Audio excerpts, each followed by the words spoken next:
All right, welcome everybody to another episode of Truth Seekers. Pumped to introduce Andrew in just a few short moments here. Of course, Coach Nick is on vacation, so we're going to deliver extra value with some one-on-one communication here, one-on-one conversation with Andrew. You can, of course, catch us anywhere you watch your podcasts, YouTube, Apple Podcasts, Anchor, LinkedIn, we post the video, basically anywhere on social media, and of course at proadvisorcoach.com. Without further ado, Andrew, welcome. Thank you for joining Truth Seekers so much. Yeah, thanks for having me on the show. I'm excited to see what our conversation goes. Absolutely. Well, you got a super cool, how do we describe this? I just love what you do and the way you described it to me, and maybe I'll butcher this, but you set me back straight here. So you're in digital marketing, and what you do is connect with clientele to understand the way that they want their clients and prospects to feel. And then you in turn just ask some more questions, but interpret or make graphics and drawings and videos to be able to basically not force that emotion to come out. But how would you put that? You correct me here. Well, a lot of what I do is there's an emotional connection that the client wants from people. So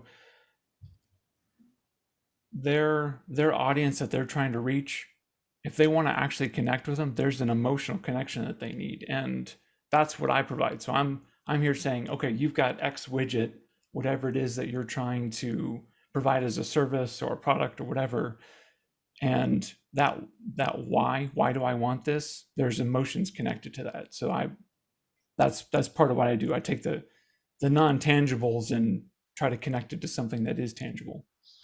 Yeah, I love the topic because so my background is in business development and sales, and I've learned over my career that it's not just selling people the product or the service, right? It's the emotion that goes along with it, and that can be for I worked for third party companies, third party service providers. So not only did I not provide any product, I was basically the middleman, but there's still emotion involved with that transaction, right? So Right. my mind goes to like, well, what emotion did I want them to feel?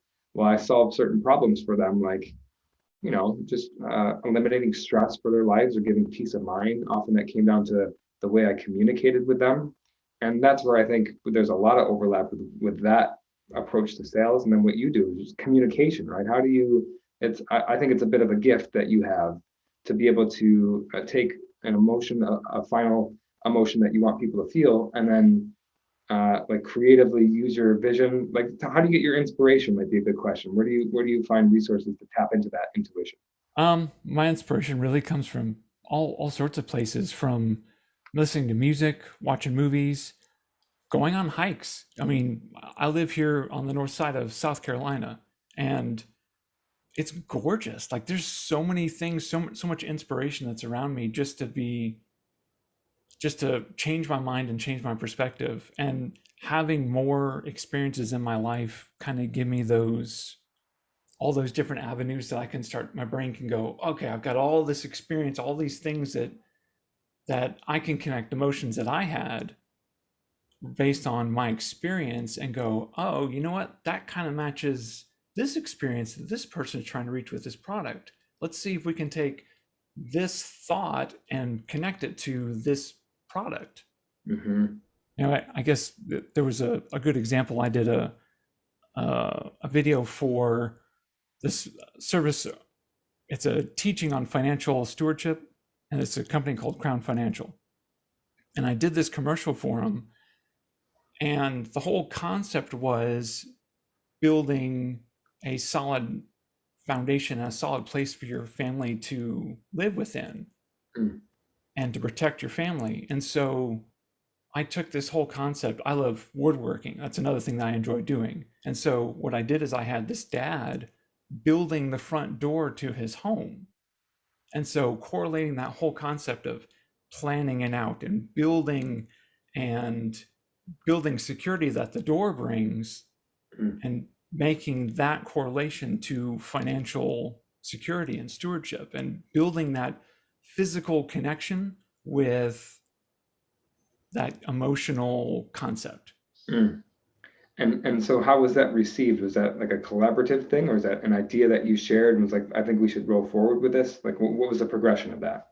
It was it was a little bit of collaboration that I had. So I had a crew that was helping me film and light, and Mm. then the client as well, just kind of pitching, okay, this is what I'm seeing.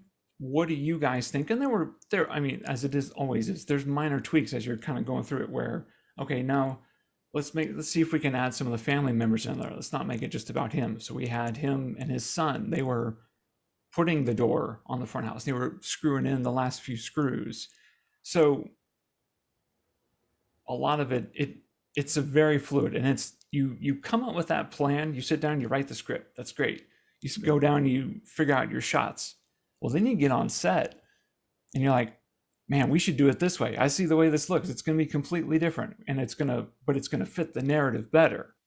And so all of those steps, script writing, storyboard, filming, even editing, it all changes because you start seeing all the puzzle pieces that you have to work with, and you're like, okay, hold on, we're gonna rearrange some of this, and it's gonna make it even better. Mm.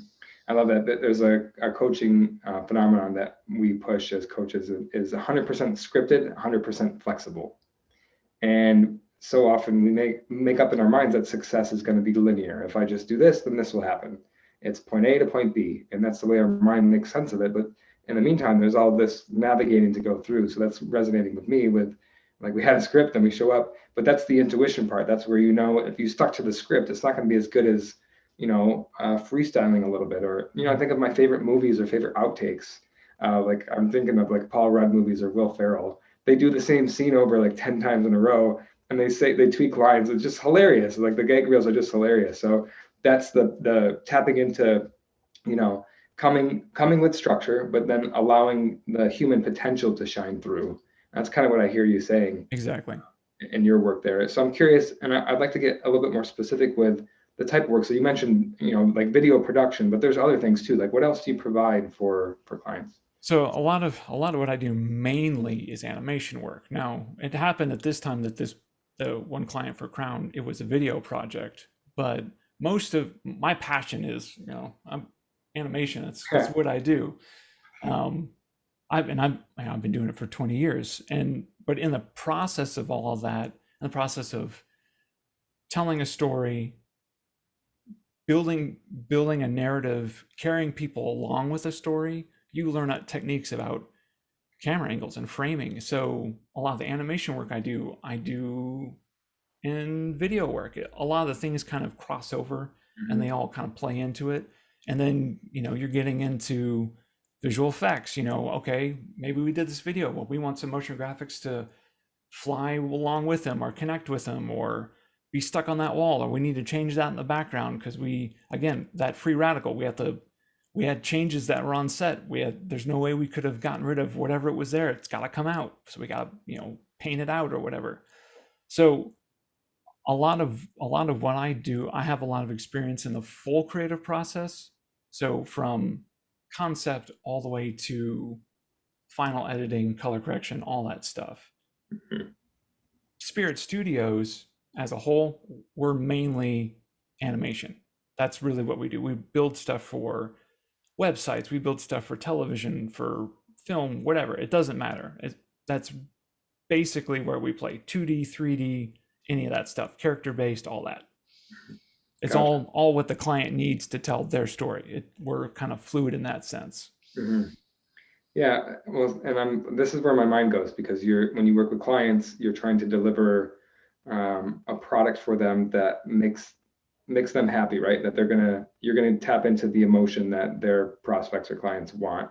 It's the same for you though, isn't it? Like how does that process work for you? And then maybe transition that into business, right? Like with like all these skills are great, but you started your own company, right? So how is that process going? What have you learned so far? Maybe if you want to share that. I think some of the things that, as a creative, and this is a broader issue in my industry, we're all creative people. That's where we come from a base level. Creatives are not generally detail oriented and systems and marketing, and we don't like talking about ourselves, and we don't like putting ourselves out there. we're generally introverted. We don't like going and networking. It's not generally who we are, and a lot of people either they're it is more of their character or they have to fight against it and kind of push a little bit. Mm, So I think for me, some of the things that I've had to learn how to do more is talk about myself. It's mm. still hard. It still feels disingenuous or fake or whatever, and it's tough because growing up, you talk about a lot of things that I do, and you just watch people go, and you just watch, they're shutting down. You're like, all right, I just threw too many details out there, and you have to get better at communicating and being able to communicate what it is that you do to anybody. To my 9-year-old son, if I can explain it to him, I can explain it to anybody. Right. I think Yeah. that communication's probably been the biggest thing I've ever had to learn Mm. throughout owning a business. Because if you can't communicate your creative thoughts, who you are, what you do, you're not going anywhere. And you can't tap into that potential that we're talking about. That we're all creative. We all have that ability, but if you can't go to that space, then you can't shine. My mind goes to, you almost got to find your people, find your environment, the people whose eyes don't glaze over, the people who Mm-hmm. get energy from what you say, because then you're in the right space. You're hitting the right things, but you're doing it naturally. That's who you are. And when you can combine that space, the creative space, with like the more of the structure, that's like where the magic happens, because then you can express yourself freely, and then just stuff comes through that you didn't even know you're yourself capable of. And I find too, a lot of the people, I think sometimes it goes even beyond that, because I have friends that are huge into music production and writing and singing and all that kind of stuff, and we jam on a whole different level, Mm, where it's not, I don't necessarily know how to speak their language, but I know how to think emotionally and creatively, and we just sit there and we're just shooting ideas back and forth, like, oh wow, that's really cool. It's not what I do naturally, but having, again, those experiences feed back into what I do professionally as mm, well. So it's not always people that are directly related to what I do, but people that I connect with. mm. I like that. That leads me to my next question. Like, I want to know what gives you the most juice, what gives you the most energy in that process. Is it the engagement with the client? I'm sure you love the technical aspects of it, right? You better, for what you do. You've been doing it for so long. But what gets you the most jacked up about that whole process? Actually, I think the idea phase gets me the most excited. Like when I'm Mm, sitting there going, all right, we got a study, like a Bible study or something that this person's trying to do. It's a deep dive. Okay, how am I gonna make something interesting about this? And but I also need to give myself freedom for all these other pieces that I need to build. So it can't be just, super flat, very basic. I gotta have extra elements in there. I gotta have extra pieces that I can start pulling out and building into other elements and making this theme and this look and this feel, but at the same time give that emotion. So um, I enjoy that process of taking 1 plus 1 and getting blue, mm, and being able to, or 1 plus 2 and blue, and getting two completely different concepts and going, oh wow, these actually say the same thing. And mm, then you start going, oh yeah, and it means this. Oh yeah, and it means this. And I can start pulling all this together, and you end up with this tapestry of a creative thought, but it's visual. mm. That's such a good way to put it. I was with you the whole way there. That's because it's a very esoteric way to describe it, but I'm there with you. And Uh, it's interesting too, because you talk about the technical. I enjoy the technical to a point, but at the mhm, same time, the more I've been doing this, I enjoy learning about it. But after a while, there's a phase, and this goes for a lot of creatives. We get bored. We're like, all right, I know how to do this. But I have to do it. I have to put the work in. I have to get this project done. It's nothing new. I know the plan's already figured out. I got to do it. But after a while, you're just like, man, all right.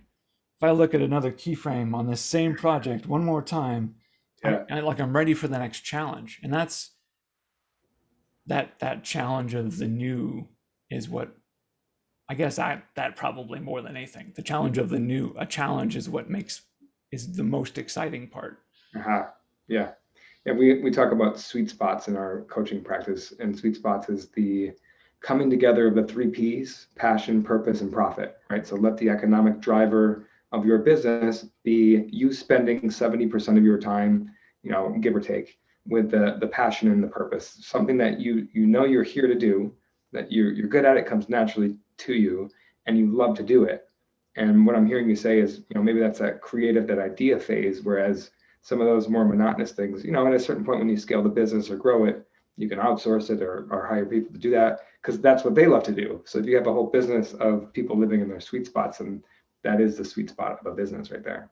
Absolutely. And my industry, the motion design industry as a whole is super connected. Like there's people everywhere. They're on, Instagram and Twitter and Behance and LinkedIn and the whole nine yards. And we're all at least at some level communicating. And there's events that you can go to, and everyone gets together and they go to conferences and go and drink and hang out and whatever. Yeah. And there are a lot of people that are in their sweet spot. And so in this day and age, reaching out to somebody who has a strength where you're like, I really don't want to do this. Yeah.